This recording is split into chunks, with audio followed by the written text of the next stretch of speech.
Voici Svitlana. Avant 2022, elle travaillait en soins intensifs à l'hôpital Mechnikov, à Dnipro, en Ukraine. Ses mains sauvaient des vies tous les jours, pendant 15 ans. Mais 2024, Staromayorsk, un petit village à l'est de l'Ukraine, à seulement 10 km de la ligne de front russe. Svitlana est maintenant médecin de combat de la 128e brigade de défense territoriale ukrainienne.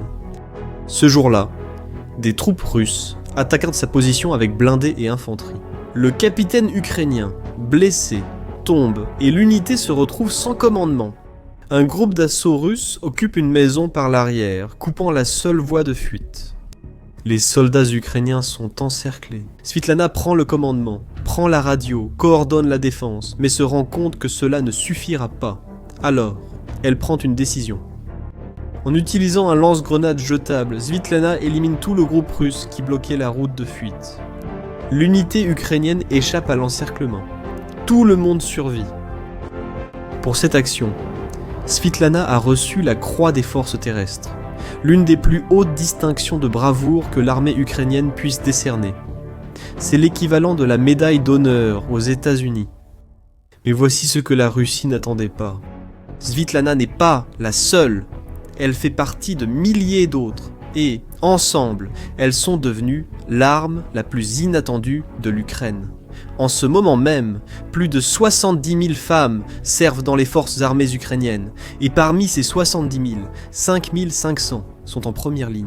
Pas dans des hôpitaux de campagne, pas dans des cuisines militaires, mais dans les tranchées, avec des fusils, avec des drones d'attaque, prenant des décisions de vie ou de mort. Cela représente une augmentation de 20% depuis le début de l'invasion, en 2022.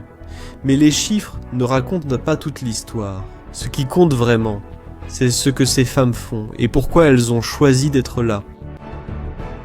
La 47e brigade mécanisée compte une opératrice de drone connue sous le nom de code Ostara. Avant la guerre, Natalia travaillait dans les technologies de l'information et n'avait jamais tenu une arme. Aujourd'hui, elle contrôle des drones First Person View, des drones d'attaque à vue subjective capables de détruire des chars à des kilomètres de distance. Avec une manette, elle peut transformer un véhicule blindé de plusieurs millions en un tas de ferraille en flammes. Ostara dit quelque chose qui contredit ce que beaucoup croient depuis des siècles. Ils pensent que les hommes sont plus capables au combat, mais ce n'est pas vrai. Pour elle et les autres femmes de son unité, le genre est sans importance. Ce qui compte, c'est la cible verrouillée et l'ennemi détruit. Et voici pourquoi c'est révolutionnaire. La guerre a changé. La guerre moderne n'est plus seulement déterminée par la force physique brute, elle est déterminée par la précision, l'intelligence tactique et la capacité à traiter l'information sous pression. Dans ces domaines, les femmes se sont montrées aussi, voire plus efficaces que les hommes. Les drones First Person View qu'Ostara pilote sont la réponse de l'Ukraine à la stratégie russe des vagues humaines. Alors que la Russie envoie des dizaines de soldats dans des assauts frontaux, espérant submerger les défenses ukrainiennes par le simple nombre, l'Ukraine répond avec la technologie, l'intelligence et des opérateurs hautement qualifiés. Un seul drone First Person View contrôlé avec une précision chirurgicale peut éliminer un char, une batterie d'artillerie ou un poste de commandement. Pour piloter ce drone, il ne faut pas de force physique, mais de la concentration, de la patience et la capacité de décider en quelques millisecondes sous un stress intense. Des femmes comme Ostara redéfinissent la notion de combattant efficace au XXIe siècle. La 124e brigade a une autre histoire qui illustre cette détermination. Son nom de guerre est Poulia. Elle est tireuse d'élite. Avant la guerre, Poulia a vécu sous occupation russe. Elle a survécu et a vu ce que les occupants faisaient à sa communauté. Lorsqu'elle a enfin pu s'échapper, elle n'a pas cherché refuge. Elle a cherché une arme, a dépensé toutes ses économies dans de l'équipement militaire, s'est entraînée par elle-même et s'est ensuite présentée à la 124e brigade. Pourquoi ? Ses mots sont directs. Je suis allé à la place de mon fils pour qu'il n'ait pas à se battre. Une mère qui a choisi de prendre un fusil de sniper pour que son fils n'ait pas à le faire. Maintenant, Elle reste avec son bataillon jusqu'à la fin. Mais toutes ces histoires ne commencent pas par un choix réfléchi. Certaines commencent par une tragédie insupportable. Boutcha, ce nom vous dit sûrement quelque chose. C'est là que le monde a vu des images qui glaçaient le sang, des corps de civils dans les rues, des exécutions sommaires, des atrocités qui ont marqué les premiers mois de l'invasion. Tatiana a tout perdu à Boutcha. Son mari, Yevgueni, a été exécuté par les Russes. Son beau-frère aussi. La maison où elle a construit sa vie a été détruite. Sa mère est malade. Une cousine a disparu à Avdiivka et n'a jamais été retrouvée. Cette histoire aurait pu s'arrêter là. Tatiana aurait pu devenir une réfugiée de plus, attendant l'aide humanitaire, mais elle n'a pas accepté ce destin.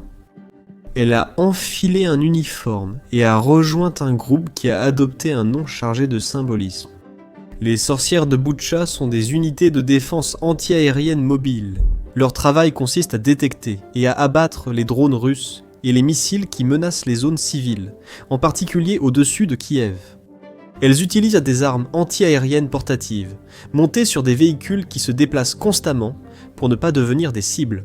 Le nom sorcière n'est pas un hasard, c'est une référence aux sorcières de la nuit, des aviatrices soviétiques qui effectuaient comme des missions nocturnes pendant la Seconde Guerre mondiale.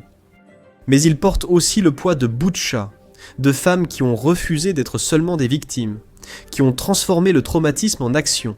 Tatiana protège désormais les mêmes cieux où les avions russes bombardaient autrefois librement. Son uniforme n'est pas celui d'une veuve endeuillée, mais d'une soldate cherchant justice.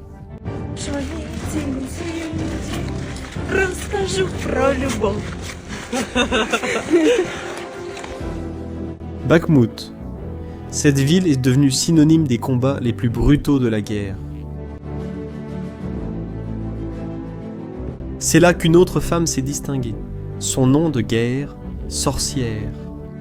Olga Bigar sert comme commandante de mortier dans la 241e brigade de défense territoriale à Bakhmout, où l'espérance de vie se mesurait en jours. Elle coordonnait des attaques d'artillerie contre les positions russes. Mais ce qui l'a rendue célèbre, ce n'était pas seulement ses compétences tactiques. Ce furent les vidéos, de petits clips qu'elle enregistrait dans les tranchées, des moments d'humour noir, une détermination inébranlable, le refus de laisser l'horreur détruire l'esprit humain. Ces vidéos sont devenues virales, non pas à cause de la propagande officielle, mais parce qu'elles montraient quelque chose que la Russie ne pouvait pas comprendre. Une morale inébranlable. Les médias internationaux, y compris ABC News, ont vérifié son histoire. Ce n'est pas de la propagande, c'est réel. Ces 4 femmes, Svitlana, Ostara, Polia, Tatiana, ne sont pas des exceptions, mais la règle. Pour comprendre comment, il faut revenir à 2018. Avant cette année-là, la loi ukrainienne interdisait aux femmes d'occuper des postes de combat. Elles pouvaient servir dans les forces armées, mais seulement dans 33 spécialités militaires approuvées, toutes des fonctions de soutien, administratives, médicales, et logistique. En pratique, même lorsque des femmes combattaient en première ligne depuis 2014, lorsque le conflit dans le Donbass a commencé, leurs documents officiels indiquaient qu'elles étaient cuisinières ou couturières. C'était la seule façon de contourner la loi. Mais en 2018, tout a changé. L'interdiction a été levée, et ce n'était pas seulement un geste symbolique vers l'égalité des sexes. C'était une décision stratégique, froide et calculée, qui a effectivement doublé le nombre de personnes motivées que l'Ukraine pouvait appeler à combattre. Aujourd'hui, les femmes ont les mêmes droits que les hommes pour occuper n'importe quel poste militaire, progresser dans les grades et recevoir une éducation militaire dans des académies qui étaient auparavant exclusivement masculines. Aujourd'hui, 20% des étudiants dans les académies militaires ukrainiennes sont des femmes. Ce n'est pas symbolique. C'est la garantie que la ligne de défense de l'Ukraine contre la Russie, dans les prochaines décennies, sera basée sur le mérite et le patriotisme, indépendamment du genre. Mais ce serait malhonnête de dire que c'est parfait. Il y a de vrais défis. L'armée ukrainienne a encore du mal à fournir un équipement adéquat aux femmes. Les uniformes féminins sont rares, les gilets pare-balles sont conçus pour des morphologies masculines, et les bottes de combat existent rarement en petite taille. Des organisations de la société civile, comme le mouvement Arm Women Now, comblent ces lacunes. Elles collectent des fonds privés pour acheter du matériel spécifique aux femmes, allant des uniformes aux articles d'hygiène de base que le système logistique militaire, débordé par l'ampleur de la guerre, a du mal à distribuer. Mais, malgré ces obstacles pratiques, les femmes ouvrent la voie dans des domaines qui leur étaient auparavant totalement fermés. En 2021, pour la première fois dans l'histoire, une femme ukrainienne, Tetiana Ostashchenko, a atteint le grade de major général, commandant les forces médicales. Bien que sa gestion ait fait l'objet de critiques, elle a prouvé que c'était possible. La barrière a été brisée, et malgré ces obstacles logistiques, les femmes continuent de prouver leurs compétences là où cela compte le plus, sur le champ de bataille. Mais il se passe ici quelque chose d'encore plus important, quelque chose qui exerce une énorme pression psychologique sur la Russie. Toutes les femmes dans les forces armées ukrainiennes sont des volontaires. Il n'existe pas de mobilisation obligatoire pour les femmes en Ukraine, sauf pour certaines spécialistes médicales qui doivent s'enregistrer. Cela signifie que chacune de ces 70 000 femmes a choisi de prendre les armes. Et cela crée un énorme problème pour le récit russe. Pourquoi ? La propagande du Kremlin tente de répandre le mensonge selon lequel l'Ukraine recrute de force des femmes parce qu'elle manque de soldats. Mais ce n'est pas vrai. Ce récit sert deux objectifs. Miner le moral ukrainien et justifier le propre recrutement forcé de femmes en Russie. Mais la réalité est exactement l'opposé. Les femmes ukrainiennes sont volontaires. Les femmes russes sont contraintes. Les Ukrainiennes se battent parce qu'elles le veulent, parce qu'elles l'ont décidé, parce qu'elles ont quelque chose pour laquelle il vaut la peine de se battre. Leur maison, leurs enfants, leur avenir. Et cela change tout sur le champ de bataille. Il y a une raison pour laquelle les armées de volontaires, historiquement, surpassent les forces recrutées. Vouloir être là fait toute la différence. Une différence qu'aucune quantité d'équipement ne peut compenser. Un soldat qui se bat parce qu'il n'a pas le choix fera le strict minimum pour survivre, évitera les risques et abandonnera à la première difficulté sérieuse. Mais un soldat qui a choisi d'être là, qui a des raisons personnelles profondes de se battre, ce soldat ira au-delà du devoir. Il improvise sous pression, il persiste quand la situation semble impossible.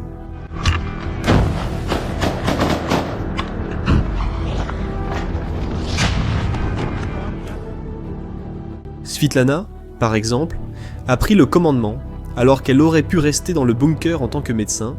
Elle a choisi de risquer sa vie parce que ces hommes étaient, selon ses propres mots, « Ce sont tous mes fils maintenant ». Ça, eh bien, ce n'est pas un devoir militaire, c'est un engagement personnel. Quand un soldat russe démotivé, enrôlé de force, se retrouve face à une soldate ukrainienne qui a pris les armes de son plein gré pour protéger l'avenir de ses enfants, pour venger sa maison détruite, pour honorer son mari mort, le résultat est prévisible.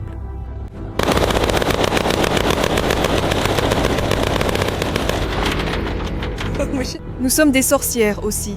Nous volons à travers la forêt, nous tirons et nous disparaissons. La volonté propre est la motivation la plus létale qui existe au combat.